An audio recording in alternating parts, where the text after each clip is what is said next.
Special ಆಗಿ ಖಾರವಾಗಿ ಹುಳಿ ಹುಳಿಯಾಗಿರುವಂತಹ ಗೊಡ್ಡು ಖಾರ ರೆಸಿಪಿ. ಹಾಯ್ ಹಲೋ ಎಲ್ಲರಿಗೂ ನಮಸ್ಕಾರ. ಜ್ಯೋತಿ ಪಾಕಶಾಲೆಗೆ ತಮ್ಮೆಲ್ಲರಿಗೂ ಸ್ವಾಗತ.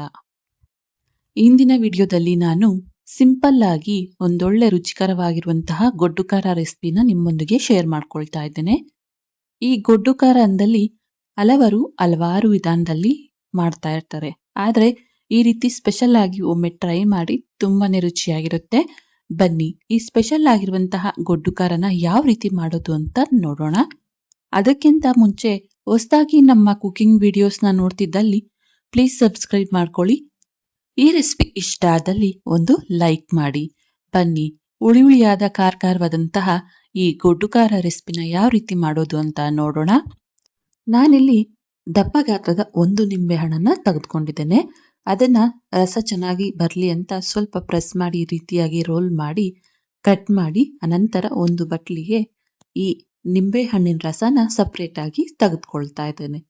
ನಾನ್ ಮಾಡ್ತಾ ಇರುವಂತಹ ಈ ಗೊಡ್ಡು ಖಾರ ರೆಸಿಪಿಗೆ ಒಂದು ನಿಂಬೆ ಹಣ್ಣು ಸಾಕಾಗುತ್ತೆ.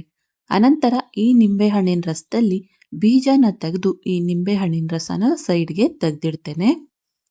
ಅನಂತರ ಗ್ಯಾಸನ್ನ ಆನ್ ಮಾಡಿ ಒಂದು ದಪ್ಪ ಗಾತ್ರದ ಈರುಳ್ಳಿನ ಈ ರೀತಿ ಚಾಕುವಿನಿಂದ ಚುಚ್ಚಿ ಇದನ್ನ ಚೆನ್ನಾಗಿ ಕಪ್ಪಾಗಿ ಒಳಗಿನ ತನಕ ಸಾಫ್ಟ್ ಆಗಿ ಬೇಯೋವರೆಗೂ ಇದನ್ನ ಬೇಯಿಸ್ಕೊಳ್ಬೇಕಾಗುತ್ತೆ. ಲೋ ಟು ಮೀಡಿಯಂ ಊರಿಲೇನೆ ಇದನ್ನ ನೋಡಿ. ಅದಕ್ಕೆ ನಾವು ಈರುಳ್ಳಿನ ಚೆನ್ನಾಗಿ ಕಪ್ಪಾಗಿ ಒಳಗಿನ ತನಕ ಬೇಯೋವರೆಗೂ ಬೇಯಿಸ್ಕೊಳ್ಬೇಕಾಗುತ್ತೆ. ಈರುಳ್ಳಿ ಚೆನ್ನಾಗಿ ಸುಟ್ಟಿದ್ದಾಗಿದೆ. ಇದನ್ನ ಈಗ ಗ್ಯಾಸ್ ಆಫ್ ಮಾಡಿ ಸೈಡಿಗೆ ತೆಗೆದಿಡ್ತೇನೆ, ತಣ್ಣಗಾಗ್ಲಿಕ್ಕೆ ಬಿಡ್ತೇನೆ.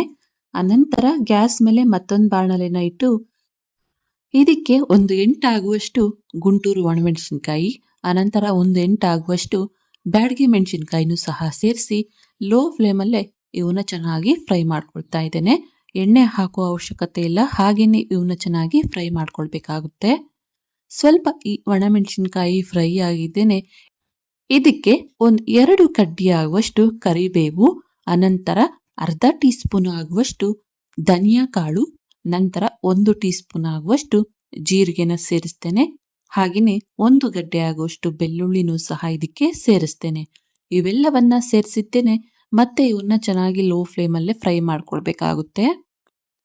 ಈ ಕರಿಬೇವು ಹಾಗೂ ಒಣಮೆಣಸಿನಕಾಯಿ ಗರಿ ಆಗ್ಬೇಕು, ಅಲ್ಲಿವರೆಗೂ ಇವನ್ನ ಚೆನ್ನಾಗಿ ನಾವು ಫ್ರೈ ಮಾಡ್ಕೊಳ್ಬೇಕಾಗುತ್ತೆ. ನೋಡಿ, ಜೀರಿಗೆ, ಧನಿಯಾ ಹಾಗೂ ಒಣಮೆಣಸಿನಕಾಯಿ ಎಲ್ಲ ಚೆನ್ನಾಗಿ ಫ್ರೈ ಆಗಿದ್ದಾವೆ. ಗ್ಯಾಸ್ ಅನ್ನ ಆಫ್ ಮಾಡ್ತೇನೆ. ಇದನ್ನ ಫುಲ್ ತಣ್ಣಗಾಗ್ಲಿಕ್ಕೆ ಬಿಡ್ತೇನೆ. ನೋಡಿ, ಈ ಒಣಮೆಣಸಿನಕಾಯಿ ಫುಲ್ ತಣ್ಣಗಾಗಿದ್ದಾವೆ. ನಾನಿಲ್ಲಿ ಮೊದಲಿಗೆ ಚಿಕ್ಕ ಮಿಕ್ಸಿ ಜಾರಿಗೆ ಈ ಒಣಮೆಣಸಿನಕಾಯಿನ ಮಾತ್ರ ಹಾಕ್ತಾ ಇದ್ದೇನೆ. ಇವನ್ನ ಮಾತ್ರ ಹಾಕಿ ಮೊದಲಿಗೆ ತರಿಯಾಗಿ ರುಬ್ಬಿ ತಗೋಬರ್ತೇನೆ. ನೋಡಿ, ಒಣಮೆಣಸಿನಕಾಯಿನ ಈ ರೀತಿ ತರಿಯಾಗಿ ರುಬ್ಬಿ ತಗೋಬಂದ ನಂತರ ಉಳಿದಿರುವಂತಹ ಈ ಬೆಳ್ಳುಳ್ಳಿ ಕರಿಬೇವಿನ ಮಿಶ್ರಣವನ್ನ ಸೇರಿಸ್ತೇನೆ.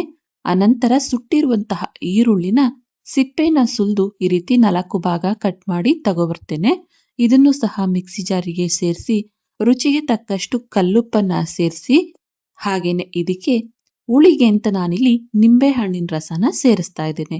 ಈ ನಿಂಬೆ ಹಣ್ಣಿನ ರಸನ ಸೇರಿಸಿ ನೀರನ್ನ ಹಾಕ್ತೇನೆ. ಪಲ್ಸ್ ಮೋಡಲ್ಲಿ ಆನ್ ಅಂಡ್ ಆಫ್ ಮಾಡ್ತಾ ನೋಡಿ, ಈ ಗೊಡ್ಡು ಖಾರನ ಈ ವಿಧಾನದಲ್ಲಿ ರುಬ್ಕೊಳ್ಬೇಕಾಗುತ್ತೆ. ಈ ಗೊಡ್ಡು ಖಾರನ ಜಾಸ್ತಿ ನುಣ್ಣಗೆ ರುಬ್ಬದೇನೆ ಈ ವಿಧಾನದಲ್ಲಿ ತರಿಯಾಗಿ ರುಬ್ಕೊಳ್ಬೇಕಾಗುತ್ತೆ. ನೋಡ್ಬೋದು, ಗೊಡ್ಡು ಖಾರ ರೆಸಿಪಿ ರೆಡಿ ಆಯ್ತು. ಇದನ್ನ ನಾನಿಲ್ಲಿ ಒಂದು ಬಟ್ಲಿಗೆ ಸರ್ವ್ ಮಾಡ್ತಾ ಇದ್ದೇನೆ. ನೋಡಿದ್ರಲ್ಲ, ತುಂಬಾನೇ ಸಿಂಪಲ್ ಆಗಿ ರುಚಿಕರವಾದಂತಹ ಸ್ಪೆಷಲ್ ಗೊಡ್ಡು ಖಾರ ರೆಸಿಪಿ ಮಾಡುವ ವಿಧಾನ. ತುಂಬಾನೇ ರುಚಿಯಾಗಿರುತ್ತೆ. ಬಾಯಿ ಕೆಟ್ಟಿದೆ, ಊಟ ಸೇರ್ತಿಲ್ಲ ಅನ್ನೋಂಥವ್ರಿಗೆ, ಅಥವಾ ಹುಷಾರಿಲ್ದೆ ರುಚಿ ಸಿಗ್ತಿಲ್ಲ ಏನು ಅಂದ್ರು ಈ ರೀತಿ ಗೊಡ್ಡು ಖಾರ ಮಾಡಿಕೊಟ್ರೆ ಹೊಟ್ಟೆ ತುಂಬಾ ಊಟ ಮಾಡ್ತಾರೆ ಅಂತಲೇ ಹೇಳ್ಬೋದು. ಈ ಗೊಡ್ಡು ಖಾರ ರೆಸಿಪಿ ನಿಮ್ಗೆ ಇಷ್ಟ ಆಗಿದೆ ಅನ್ಕೊಳ್ತೇನೆ. ಇಷ್ಟ ಆದಲ್ಲಿ ಈ ವಿಡಿಯೋಗೊಂದು ಲೈಕ್ ಮಾಡಿ. ಇನ್ನು ಯಾರೆಲ್ಲ ಸಬ್ಸ್ಕ್ರೈಬ್ ಮಾಡ್ಕೊಳ್ದೆ ವಿಡಿಯೋನ ನೋಡ್ತಿದ್ದಲ್ಲಿ ಪ್ಲೀಸ್ ಸಬ್ಸ್ಕ್ರೈಬ್ ಮಾಡ್ಕೊಳ್ಳಿ. ಈ ರೆಸಿಪಿ ಹೇಗನಿಸ್ತು ಅಂತ ಕಮೆಂಟ್ ಮಾಡಿ. ಹಾಗೆ ಈ ರೆಸಿಪಿ ಇಷ್ಟ ಆದಲ್ಲಿ ನಿಮ್ಮ ಫ್ರೆಂಡ್ಸ್ ಅಂಡ್ ಫ್ಯಾಮಿಲಿ ಮೆಂಬರ್ಸ್ಗೆ ಈ ವಿಡಿಯೋನ ಶೇರ್ ಮಾಡಿ. ಧನ್ಯವಾದಗಳು.